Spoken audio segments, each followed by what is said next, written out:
मैं अनीता चौधरी और न्यूज़ अड्डा इंडिया पे आप सभी का स्वागत है। जय भारत, जय हिंद।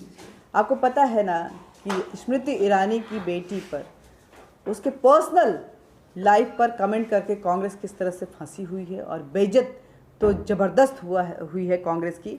इतनी बेइज्जती कि ट्वीट हटवाए गए, हर जाने के लिए बोला गया, पर्सनल अपीयरेंस की बात कही गई है और उसके बाद भी उनके नेता जो है माफ़ी मांगो स्मृति ईरानी को लेकर के जो मीम्स बना रहे थे उनको शर्म नहीं आई।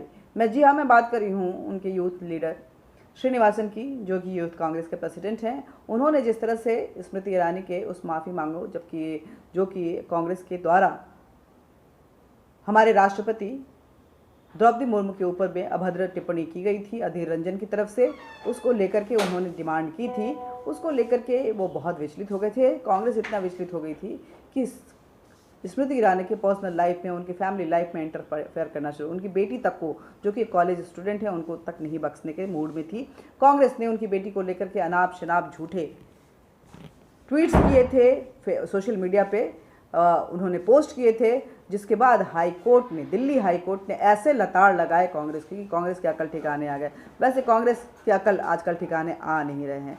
कांग्रेस को लेकर के अगर बात करें तो स्मृति ईरानी ने कांग्रेस के इन ट्वीट्स को लेकर के ये आपत्ति जताई थी और विरोध करते हुए कोर्ट में पहुंची थी कि मेरी बेटी कॉलेज में पढ़ती है, वो बार नहीं चलाती है, मेरी बेटी राजनीति में नहीं है, मैं राजनीति में हूँ, वो कॉलेज की स्टूडेंट है। स्मृति ईरानी का कहना था कि ऐसे में मेरी बेटी को टारगेट न किया जाए, उसका करियर, उसकी पढ़ाई पे, उसके फ्रेंड सर्कल पे, उसके अपने पर्सनालिटी पे, उसको लेकर के उस पर प्रभाव पड़ सकता है। और उन्होंने मान हानि का केस उन्होंने दायर किया था दिल्ली हाई कोर्ट में कि जो पेपर दिखाया जा रहा है उसमें मेरी बेटी का नाम जो है वो कहाँ है, क्या है, ये डिटेल हमें प्रोवाइड किया जाए, ऐसा स्मृति ईरानी का था। स्मृति ईरानी को लेकर के, इस बात को लेकर के जब वो कोर्ट पहुंची तो केंद्रीय मंत्री स्मृति ईरानी की बेटी को लेकर के कैंपेन करने वाले कांग्रेस नेता को अपना ट्वीट हटाना पड़ा। दिल्ली हाई कोर्ट की तरफ से ज़बरदस्त डांट लगी, झटका लगा। इस मामले में स्मृति ईरानी को मानहानि का मुकदमा दायर किया था, जिसका फिलहाल हाई कोर्ट में स्मृति ईरानी के पक्ष में आदेश जारी किए हैं। स्मृति ईरानी द्वारा दायर किए गए मानहानि के इस केस में दिल्ली हाई कोर्ट ने कांग्रेस नेता पवन खेड़ा और जयराम रमेश को ट्वीट डिलीट करने के आदेश दिए हैं। साथ ही उन्हें बोला है कि अगली सुनवाई में उन्हें पर्सनली अपीयर होना है। खेड़ा ने उनकी बेटी पर अवैध रूप से बार चलाने का आरोप लगाया था, जिसके बाद स्मृति ईरानी ने मानहानि का मामला दर्ज कराया। इसके अलावा दिल्ली हाई कोर्ट ने यह भी कहा कि कांग्रेस नेता जयराम रमेश, पवन खेड़ा और नेट्टा डिसूजा को सम्मन जारी करते हुए कि इस मामले की अगली सुनवाई 18 अगस्त को होगी और वो कोर्ट में हाजिर हों। जज मिनी पुष्करन की अध्यक्षता वाली इस पीठ ने कांग्रेस नेताओं को आदेश दिया कि यह सभी मानहानि वाले ट्वीट्स को तुरंत हटा लिया जाए। कोर्ट ने खेड़ा को 24 घंटे के अंदर अपमानजनक ट्वीट्स हटाने के निर्देश दिए थे।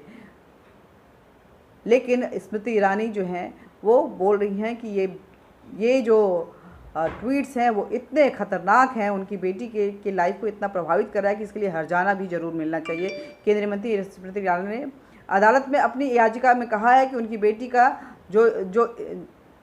का कथित बार संबंध जो बताया गया है, जो बिल्कुल झूठा है, इसको लेकर के कांग्रेस नेताओं द्वारा बयान से उनकी मानहानि हुई है, जिससे उन्हें 2 करोड़ रुपए का हर्जाना दिया जाए, ये मांग है उनकी।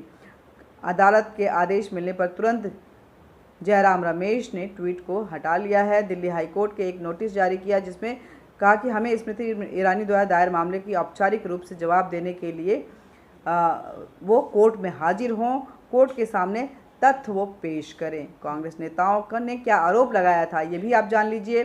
कांग्रेस नेता पवन खेड़ा ने 23 जुलाई को दस्तावेज के हवाला देते हुए कहा था कि आबकारी विभाग ने स्मृति ईरानी की बेटी को कारण बताओ नोटिस जारी किया था। खेड़ा ने उनकी बेटी पर गोवा में एक रेस्टोरेंट में फर्जी लाइसेंस पर शराब परोसने का आरोप लगाया था।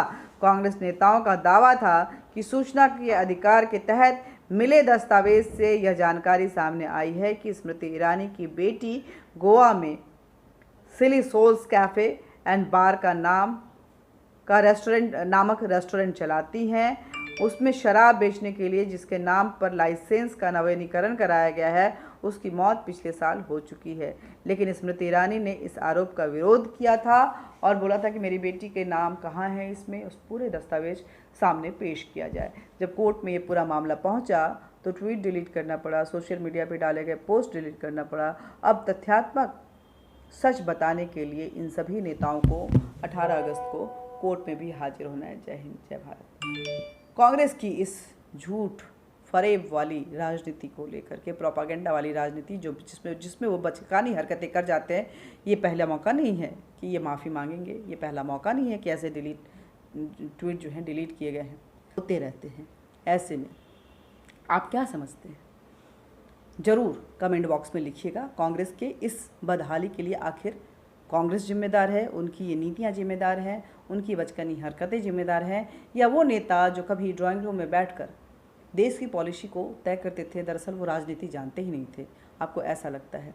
कमेंट बॉक्स में कमेंट जरूर लिखिएगा। हमारे चैनल न्यूज़ अड्डा इंडिया को ज़्यादा से ज़्यादा सब्सक्राइब कीजिएगा, हमें लाइक कीजिएगा। बूस्टर डोज है, हमने पहले भी बोला है आपको, और बेल बटन दबा दीजिएगा ताकि आप तक नोटिफिकेशन पहुँचता रहे। जय हिंद, जय भारत।